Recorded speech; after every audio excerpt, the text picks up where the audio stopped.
No brava Joe, no brava Joe. Some as if they blow brava Joe. Let me tell you what I know. Bend down low, let me tell you what I know. Bend down low, let me tell you what I know. All right. All right. All right. Big up yourself. Big up yourself, everyone. Wonderful Sunday evening. So, first of all, bigging up yourself is a healing practice. Bigging up yourself teaches you to be an admirer of yourself and helps you to alleviate some of the anxious judgments that you direct toward yourself. Much of our anxiety comes from those negative narratives in our heads. The negative stories we tell ourselves about ourselves. Our nervous system stays in overdrive because of the signals we constantly send it. Fear, longing, discontent, confusion, anger, terror, rage, judgment, lack. I do this show because I want to see us spend more time with intrinsic matters, more time doing internal work, more time concerned with our inner being, more time in our inner world, more than we spend on our external world.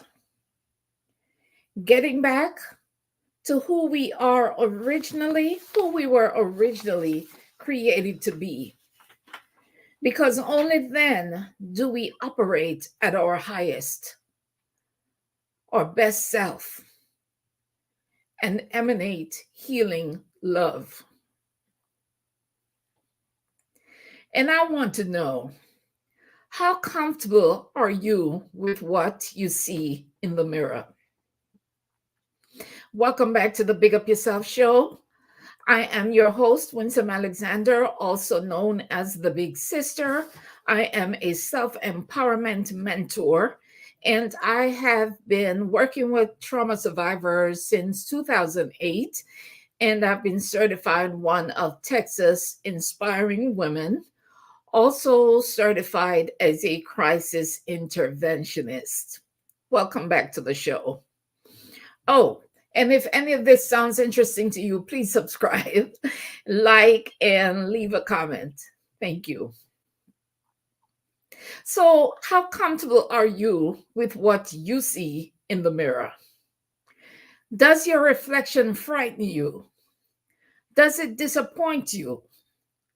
Do you look away real quick when you catch a glimpse of yourself? Do you feel weird looking at yourself? Does seeing yourself cause you anxiety? Is it easier for you to look at a picture of yourself than it is to look at yourself in the mirror? And why is that? Well, I like us to feel joyful when we see ourselves in the mirror. You know the way you greet someone that you're happy to see? Yeah. Your children, your spouse, your best friend, someone that you're just genuinely happy to see. That's how you should greet yourself when you look in the mirror. Yeah. We'll say good morning to others, but not to ourselves. Mhm. We will quickly say good morning. Hello, hello, hello, Mark. Good to have you. So sorry you missed the introduction. We touched on some good things right there. But we're now at the part where I was saying I'd like us to feel joyful when we see ourselves in the mirror. The same way that we greet someone that we're happy to see. I was saying our spouse, our children, our best friends. That's how we should greet ourselves when we look in the mirror. We'll say good morning to others, but we won't say it to ourselves. You'll say good night to everyone, but you won't say it to yourself. Someone could ask you, do you love yourself? And your quick answer will be yes. Your quick answer will be yes. But as mentioned above, those are the subtle ways in which we neglect ourselves and are unloving to ourselves. Check in with yourself from time to time. Ask yourself, how are you? What do you need? How can I help? And listen for the answer. We'll ask someone, how you doing, real quick, but we don't really care what the answer is. Don't do that to yourself. Ask yourself how you're doing and listen for the answer. Listen for cues to love yourself better. And why is it so important to love ourselves? Because it affects everything we do. Everything begins and ends with how you feel about yourself.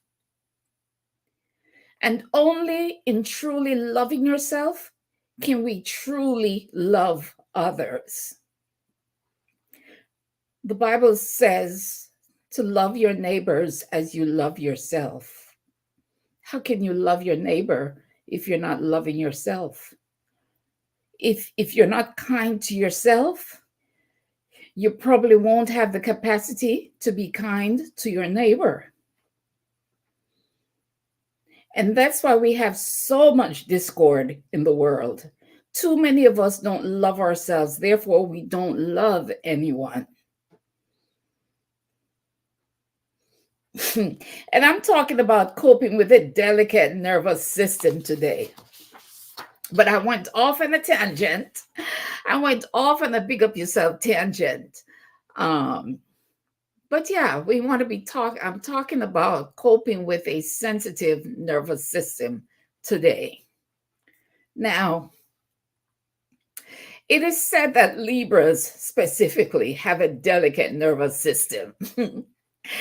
And you know, the Libra symbol is the scales and how we're always going back and forth, striving for balance, right? Well, honestly, I don't know much about astrology. And I can't say for certain that being a Libra contributes to the frail condition of my particular nervous system. But I will say it is true my whole life that I've been striving for balance, that peace of mind. Serenity is my ultimate dream. That's my number one dream, serenity. I've known it for years that when I finally get to a place where I am at peace with myself and my mind is mostly calm, I would have arrived. That to me is my measure of success. Success means different things to everybody, right? But for me, when I get to a place where my mind is calm, I'm completely happy, relaxed, free with myself, that's when I feel I would have achieved success. So for now, I'm very moody. I'm Libra, the scale swinging all the time, looking for balance. And then I'm just also naturally moody, right? Whether I was born that way or life made me so, or I learned it, or my brain got that way to be able to cope, I have just always been moody. And truth be told, right, I do have a mood disorder. It's called major depression or major depressive disorder. And the last time they checked, I was in bipolar remission. I never knew the bipolar condition could go in remission. I thought it would always be active. But I'm not even entirely sure that I've completely accepted the bipolar diagnosis, right? Not for any reason other than I haven't seen myself behaving like people with bipolar behave. I just haven't seen that in myself. The closest I've seen myself come to a manic episode was going out and buying a lot of plants. Right? Plants is therapy to me. And more than once, I've gone out and just bought a whole lot of plants. I don't know, because that's supposed to make me happy. So some say I have bipolar 1 disorder, some say bipolar 2, and some say I am not, right? But I do know that my moods vacillate between high and low, and sometimes I'm just not easy to be with. My mind is always chaotic, and that's why I so admire people who are calm, people like Mar, who at least appear to be calm, whose voices are soothing, people who have the focus to speak without tripping over their words, or who don't lose their train of thought while they're speaking. I admire those people. I admire them because I can see that they have attained a certain level of calm or control over their minds. My mind, on the other hand, is never quiet. It's always wired up. I'm mostly scattered. I found out through the practice of meditation just how much my mind wanders. And it doesn't just move from thought to thought. The thoughts intersect each other everywhere. It's all of this going on, which makes, but it is getting better. It is getting better because there was a time when everything I thought to do gave me this feeling of, but it's not like that anymore. And that came from practicing mindfulness and meditation. So it is getting better, right? But it does make, because my mind is so active, it makes speaking difficult because I want to say something, but something else interrupts and mumbo jumbo comes out, or nothing comes out, and then I'm embarrassed. But let me big up myself. Let me big up myself here. As I'm learning myself, healing and growing, I'm more compassionate towards myself. Wow. Yes. Yes. I know. I understand. That is why I do this show, and I share my stories and I share what's going on with me, because I know somebody out there, it's resonating with somebody out there. Somebody needs that kind of support. So you say that's the way you work. I could leave the house in one mood and flip back and forth throughout the day. Yes. Yes. And people can see it. Back in high school, one friend said to me, when some moods change so rapidly and she expects her friends to keep up with it. Well, I didn't know my moods were changing. I didn't know, right? But back at that time, I wasn't aware that my moods would change so much. Yeah. But yeah, so I can imagine it being difficult to be with a person whose moods change like that. I've been in major depression for decades. Yes, for decades and decades, and thought it was me, though. Girl, the struggle is real. The struggle is real. Okay. A lot of us are afraid to talk about these things. And that's why I make this space available that we can confront them out in the open. Because in confronting them, we can begin to deal with them. And then they don't have that much control over us anymore, especially when we realize that we are not alone. Right? So, yeah, so I was saying how I wanted to big up myself because I'm more compassionate towards myself now when it comes to um, when it comes to um, there we go, there we go. When it comes to speaking, right? I was in an interview more than once. This happened, and my thought left my mind in mid sentence. My mind shut down. Imagine you're already nervous. You're in an interview and people are listening for what you have to say, and your mind just shuts down. Nothing is coming forth. I was in the interview and I couldn't think what to say next, and immediately, of course, panic arose.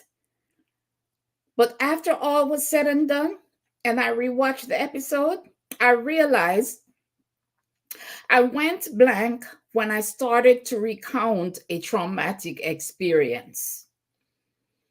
And look, very often during those traumatic experiences, I would leave my body. I would split. So, if I wasn't fully present as that thing was happening to me, is it any wonder that when I tried to go back there in telling my story, I didn't find myself there? It was blank space. And so, of course, my mind went blank when I'm trying to tell the story. I wasn't there, it was blank space. In telling the story and revisiting the event, I was again disconnected from my body and from the experience. So when I realized this, I had a talk with myself. Let me see what 60 Solo Mystic Traveler says. I thought it was just my personality. It wasn't. It isn't us. It is trauma. Absolutely. It is not you, honey. It's a distortion of your expression due to trauma. Yes, absolutely. That's what I had to come to realize. That's what I had to come to realize. This is an expression of a, a response to a traumatic event, right? So I said to myself after that show, but like I said, it happened more than once. I said to myself, little sis, and I call myself little sis because, you know, I am the big sister. I said, little sis, you suffered an intense trauma. You don't have to re traumatize yourself by criticizing yourself for going blank. Whenever you speak and you go blank, let that be okay. So maybe you tell the audience you went blank and then you just move on and you take them with you.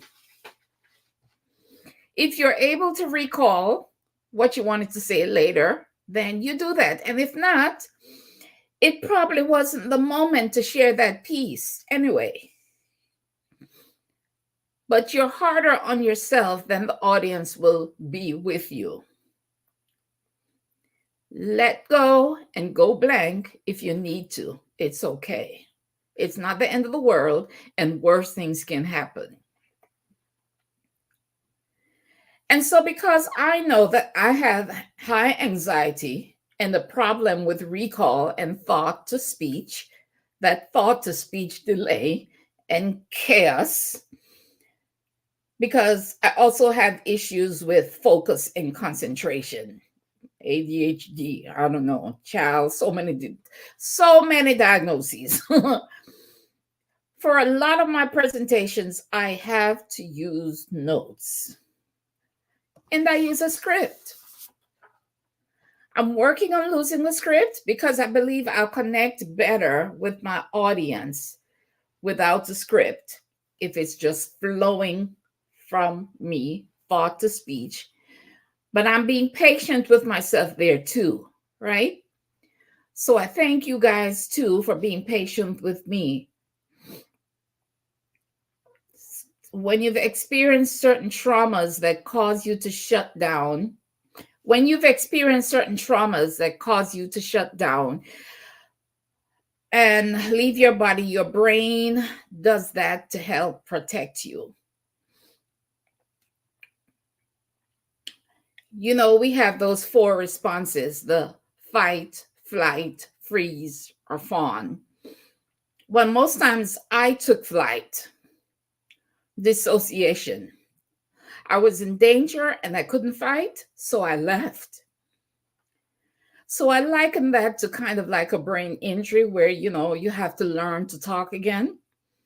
I'm being patient with myself and using a script until I learn to talk again.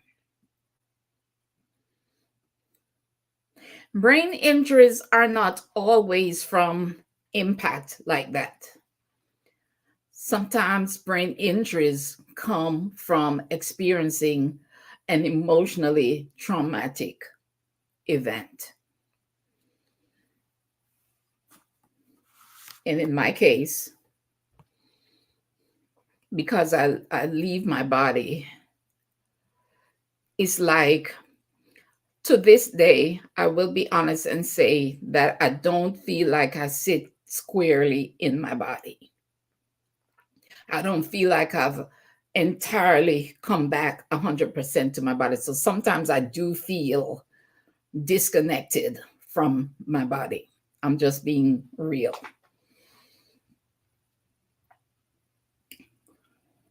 So yeah, so I use a script until I can learn to talk again. So there is a reason for your delicate nervous system. There is a reason your nervous system is so sensitive. This is how you've learned to survive. You've weathered the onslaught of unspeakable things, and your journey is not over. You're still trotting along to your destiny, albeit with some baggage and burdens. You're trying to figure out what to let go and what to keep, what's helpful and what's not. And the conditions of your journey are harsh. Sometimes you're going to lay down and rest. You're going to quit the job. You're going to run away. You're going to divorce that person. You're going to change your name. You're going to have a damn breakdown sometimes. Because sometimes you're going to want to stop. You get hungry.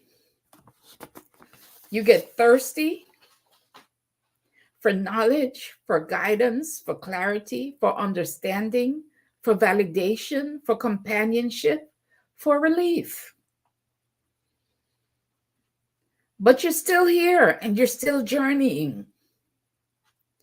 You're fielding all manner of criticism, demands on your attention, your time, your love, your money, your peace. So your nervous system is overwhelmed.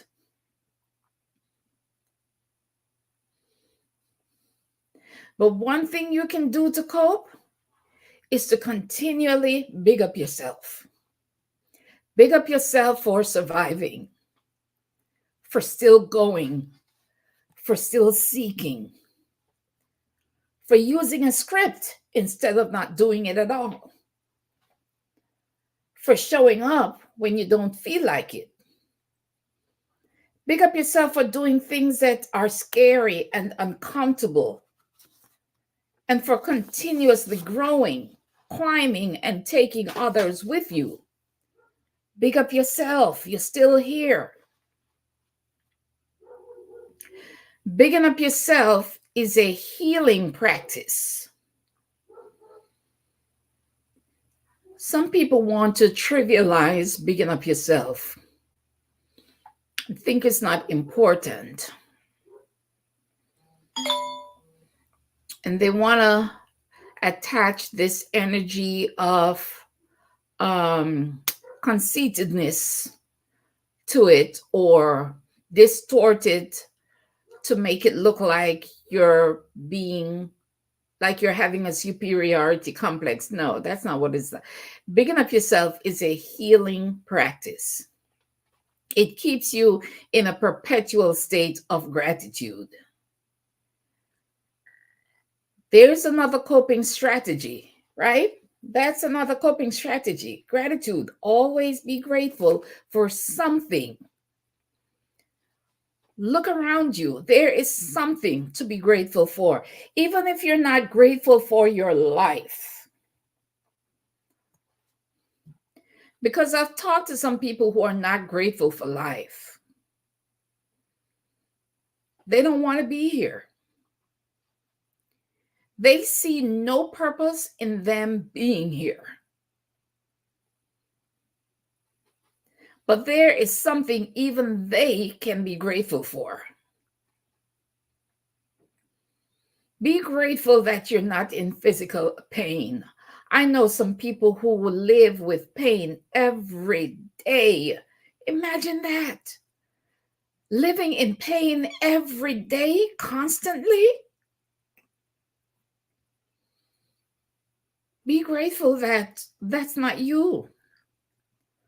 I'm always overcome with gratitude every time I get to lay in my bed, in the shelter of my home, my own home, warm. My bed is warm or cool and comfy.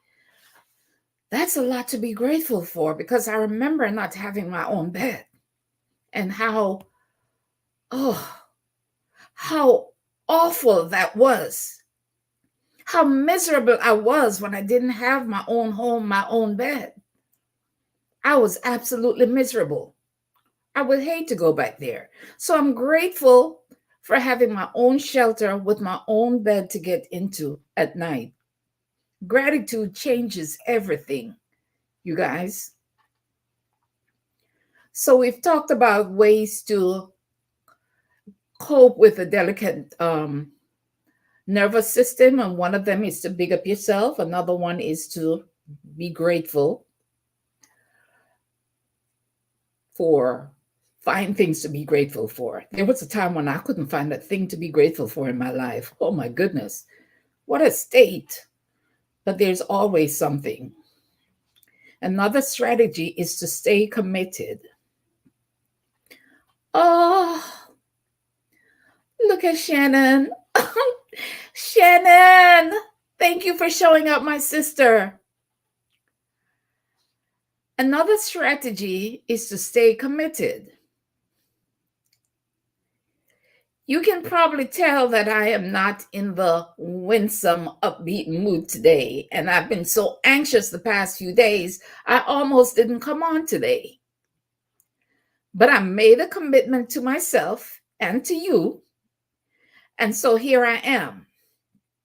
Am I at my best? No. Yes, Daniel says gratitude is healing. Yes, and Shannon says proud of you. Thank you, my sisters. Yes.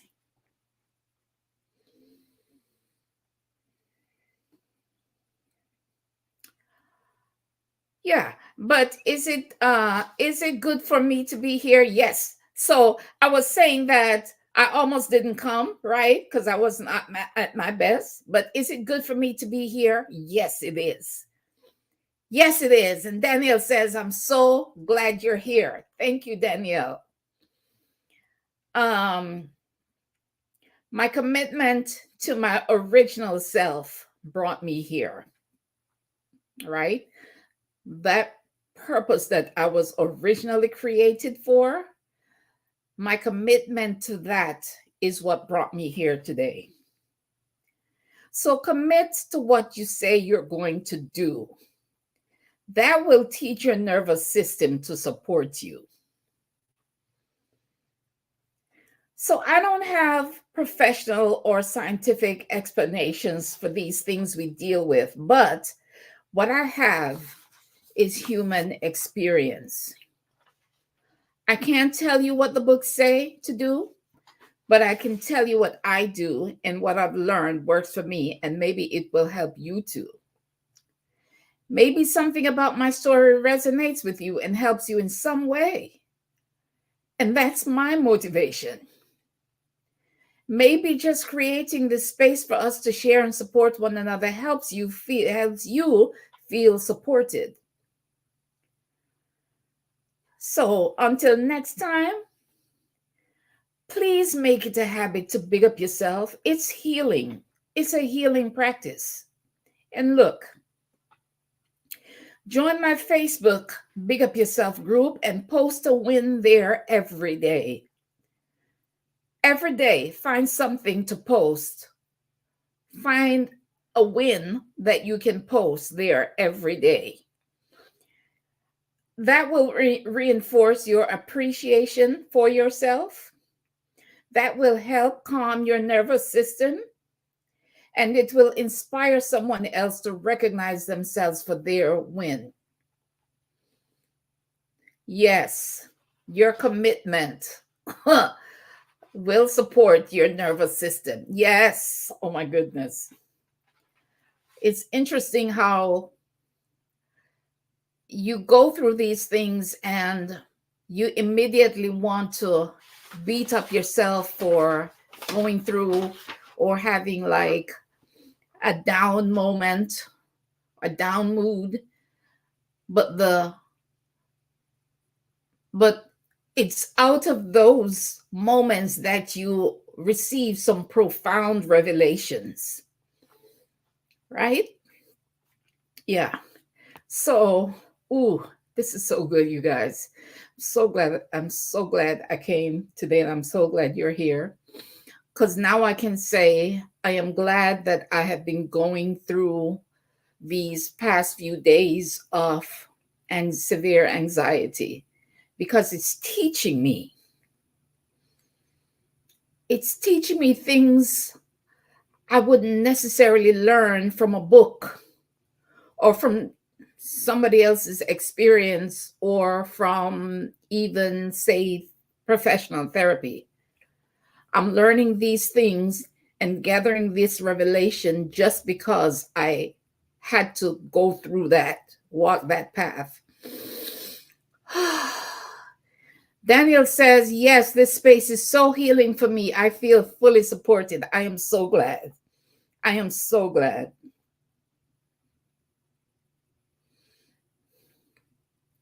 So I was inviting you to go and join my Facebook group, and please post a win there every day.